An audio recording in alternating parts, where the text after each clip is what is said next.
যে পুলিশ আগে 1 লাখ টাকা ঘুষ খেত এখন 5 লাখ টাকা খায়। আমার কথা এটা বিএনপির মহাসচিব মির্জা ফখরুল ইসলাম আলমগীরের কথা। আপনি এখনো পর্যন্ত যারা এই যে আওয়ামী লীগের ডামি এমপি ছিল 14, 18, 24 সালের কয়জনকে ধরেছেন? কেন প্রোটেকশন দিচ্ছেন? কতিপয় উপদেষ্টা তাদেরকে প্রোটেকশন দিচ্ছে, তাদের সম্পদ পাহারা দিচ্ছে। আপনি বলেছিলেন যে প্রত্যেক মাসে আপনার সম্পদের হিসাব দিবেন, প্রত্যেকটা মিনিস্ট্রি। একটা মিনিস্ট্রি হিসাব দিয়েছে? দেয়নি। আর আপনি এখন 100 জনকে নিয়ে আপনি উড়াল দিচ্ছেন, মানে খুশি রাখার জন্য। মানে সরকারকে আপনার খুশি রাখার জন্য নাকি? এটা কি বাপদাদার সম্পদ নাকি যে আপনার মতো আপনি বন্টন করবেন? আপনি বিএনপি কে দিবেন, এনসিপি কে দিবেন, আর জামাতকে দিবেন, আর আমাদের সাথে বৈষম্য সৃষ্টি করবেন? What is this? জি রাশেদ খান, একটু আপনার কাছেও জানতে চাইছি যে আমরা এর আগের প্রধান উপদেষ্টার যে সফর, সেখানে 7 জনের কথা বলে গণমাধ্যমে খবর বেরিয়েছে, কিন্তু পরে দেখলাম আমরা প্রায় অর্ধশত। এবার 100-র বেশি সংখ্যক বহন নিয়ে প্রধান উপদেষ্টা গেলেন। কিন্তু তাহলে এর আগের সরকার বা শেখ হাসিনা সরকার 150-200 জন নিয়ে গেছেন, তিনি রাজনৈতিক সরকার হয়ে যদি 200 নেন আর অরাজনৈতিক সরকার হয়ে 100-র বেশি নেন, তো খুব একটা কি খারাপ করেছেন শেখ হাসিনা? ধন্যবাদ সবাইকে, শুভেচ্ছা। দেখেন, শেখ হাসিনা যখন এরকম বিশাল বহর নিয়ে দেশের বাইরে গিয়েছে, শুধুমাত্র জাতিসংঘ সফর না, বিভিন্ন জায়গায় তিনি এভাবে গিয়েছেন, তখন আমরা সবাই সমালোচনা করেছি। তবে এবার আসলে সমালোচনা করার সুযোগটা ছিল না, কারণ এটা ছিল গোপন। অর্থাৎ সরকারকে অনেকটা বলা হয় না যে অদৃশ্য শক্তি, অর্থাৎ সরকারের এই মিশনটা ছিল অদৃশ্য। মানে আমরা ভাবলাম যে হয়তো প্রধান উপদেষ্টা যাবেন, সাথে 2-1 জন উপদেষ্টা, এবং সাথে এই 3টি দলের আপনার 4 জন প্রতিনিধি। এরপরে কি করা হলো?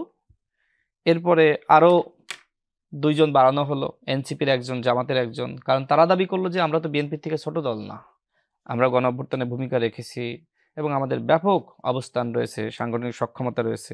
সেই জায়গা থেকে তাদের এই দাবি পূরণ করলো।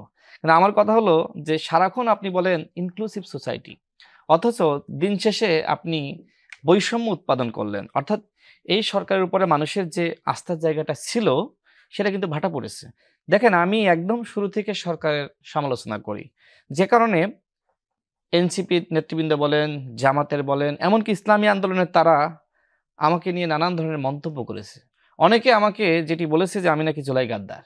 অথচ আজকে আমি দেখলাম ইসলামী আন্দোলনের একজন নেতা, খুব বড় নেতা, তিনি একটি বক্তব্য দিয়েছেন যে এই সরকার নোবেল পেয়েছে সত্য, মানে সরকার প্রধান, কিন্তু বাংলাদেশে তার অর্জন 0, মানে লাড্ডু পেয়েছে। এ ধরনের ভাষা ব্যবহার করেছে। এমনকি এনসিপির নেতৃবৃন্দ তো ব্যাপকভাবে সমালোচনা সারাক্ষণ করতেছেই, আপনিও খেয়াল করে থাকবেন।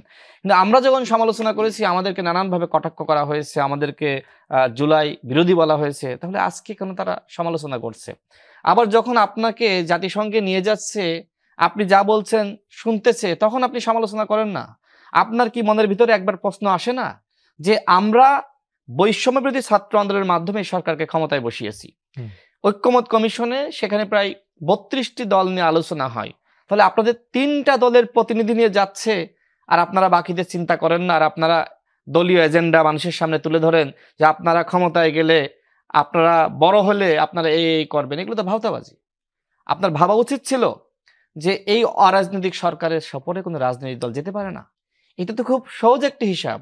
আপনি জয়ের মাধ্যমে তো এই সরকারের উপদেষ্টারা কিন্তু বলেছে, এবং যখন সম্ভবত আমি যতটুকু শুনলাম যে প্রেস উইং এর পক্ষ থেকে বলা হয়েছে they are the part of the government, মানে এই দলগুলো গভর্নমেন্টের পার্ট।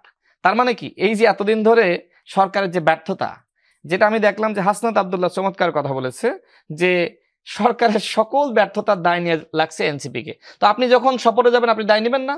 বিএনপি, জামাত, এনসিপি 3টা দলকে এই সরকারের ব্যর্থতার দায় নেওয়া লাগবে, কারণ এই 3টা দল সব থেকে সুবিধাভোগী, আমরা কেউ সুবিধাভোগী না। বিএনপি, জামাত, এনসিপি, আপনাদের ভিতরে আপনারা দেখেন যে ব্যাপক আপনাদের ভিতরে বিভাজন, অনৈক্য, অথচ আপনারা তো ঠিকই এই এক সুরে, মানে আপনাদের এই সমতা পাইলে তো আপনারা বাকিদের ভুলে যান। এটা তো ভাই আমরা আপনাদের ভিতর যা দেখি ঐক্যমত কমিশনে, আপনি বলেন গণপরিষদ, বিএনপি বলে হাইকোর্টে, আর আপনার জামাত বলে যে বিশেষ সাংবিধানিক অর্ডার। তো আমাদের কাছে তো মনে হচ্ছে এগুলো পাতানো খেলা। আপনাদের ভিতর ঠিকই সম্পর্ক আছে, বাকিদের চিন্তা আপনারা করতেছেন না, তাহলে কিভাবে ইনক্লুসিভ সোসাইটির কথা বলেন?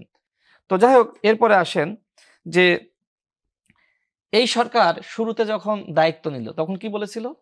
সরকার বলেছিল যে আমরা প্রতি মাসে আমাদের আর্থিক হিসাব দিব। দেখেন এখন কি অবস্থা, বিভিন্ন পত্রিকায় খবর বের হচ্ছে, যারা উপদেষ্টারা আছেন, সরকার ঘনিষ্ঠ যারা আছেন, তাদের মতন করে বিভিন্ন জায়গায় আর্থিক বরাদ্দ নিয়ে গেছে। তার এলাকার উন্নয়ন, বাকি আমার এলাকার উন্নয়ন লাগবে না। আমার ঝিনাইদহ, আপনি একটু যমুনা টেলিভিশনের সাংবাদিক আছে, খোঁজ নিতে বলবেন যে ঝিনাইদহ সদর থেকে কালীগঞ্জ পর্যন্ত যাওয়া যায় না, এরপরে যশোর, সেদিকে অবস্থা খারাপ। মানে এতটা ভাঙ্গা চোরা। আপনি ফরিদপুরের ভাঙ্গা দেখেন, মানে নাম ভাঙ্গা, সেখান থেকে যাওয়া যায় না। আমার বাসা তো ঝিনাইদহ, ফরিদপুর হয়ে যেতে হয়। মানে এত বাজে অবস্থা রাস্তাঘাটের। অথচ যারা উপদেষ্টা হয়েছে, যারা উপদেষ্টাদের সাথে সম্পৃক্ত, সম্পর্ক রয়েছে, বন্ধুমহল, এদের এলাকায় ব্যাপক উন্নয়ন প্রকল্প দেওয়া হচ্ছে। তো বৈষম্য কি হয়েছে? এই সরকার তো বৈষম্য কমাতে পারেনি, বরং এই বৈষম্য বিরোধী ছাত্র আন্দোলনের সাথে এই সরকার বেইমানি করেছে। এইভাবে বেইমানি তো আমরা প্রত্যাশা করি নাই।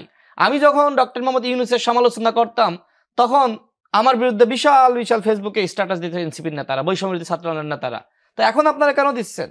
তার মানে কি? তার মানে বুঝতে হবে যে আমরা শুরুতেই বুঝতে পেরেছি যে এই এনজিও মার্কা সরকারের দ্বারা কোনোভাবেই দেশের পরিবর্তন হবে না। তো আপনি সংস্কার বিচার করতে পারবেন না তো ভাই, আপনার 3 মাসের মধ্যে ক্ষমতায় থেকে নির্বাচনী ব্যবস্থা ঠিক করে নির্বাচন কেন দিলেন না? এতদিন আপনি সময় কেন নষ্ট করলেন? কি দরকার ছিল? কি সংস্কার হয়েছে? এই যমুনা টেলিভিশনের টক শোতে আসতে আপনি যখন পল্টন থেকে রওনা দিই, এই রাস্তার যে অবস্থা, একটি দেশের কি অবস্থা সেই দেশের ট্রাফিক সিস্টেম দেখলেই বোঝা যায়।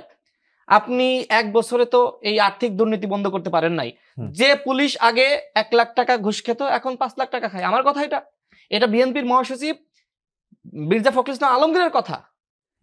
আপনি এখনো পর্যন্ত যারা এই যে আওয়ামী লীগের ডামি এমপি ছিল 14, 18, 24 সালের, কয়জনকে ধরেছেন? কেন প্রোটেকশন দিচ্ছেন? কতিপয় উপদেষ্টা তাদেরকে প্রোটেকশন দিচ্ছে, তাদের সম্পদ পাহারা দিচ্ছে। আপনি বলেছিলেন যে প্রত্যেক মাসে আপনার সম্পদের হিসাব দিবেন, প্রত্যেকটা মিনিস্ট্রির। একটা মিনিস্ট্রি হিসাব দিয়েছে? দেয়নি।